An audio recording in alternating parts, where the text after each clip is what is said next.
నమస్తే the 9 news కి స్వాగతం.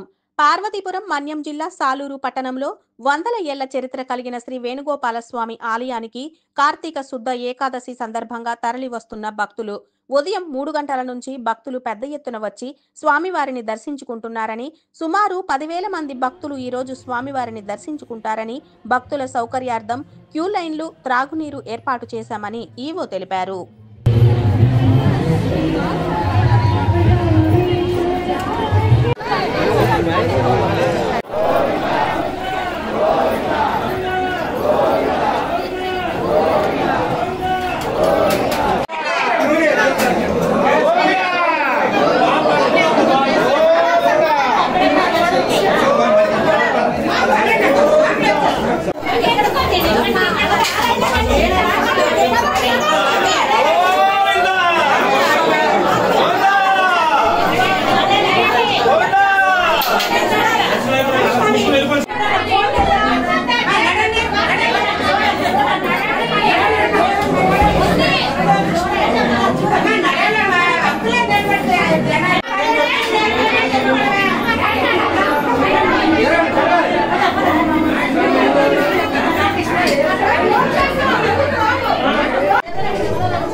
శ్రీ వేణుగోపాలస్వామి దేవస్థానం సాలూరు యందు ప్రతి సంవత్సరం వల్ల ఈ సంవత్సరంలో కూడా కార్తీక శుద్ధ ఏకాదశి దినం జరుగుతుందండి.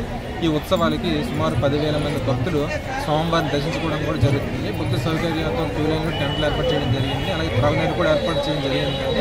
ఈ ఉత్సవాలను ముఖ్యంగా పోలీసు వారు మరియు మున్సిపల్ శాఖ, రెవెన్యూ వారి మొత్తం సహకారంతో ఈ ఉత్సవాలు విజయవంతంగా నిర్వహించడం జరుగుతుంది.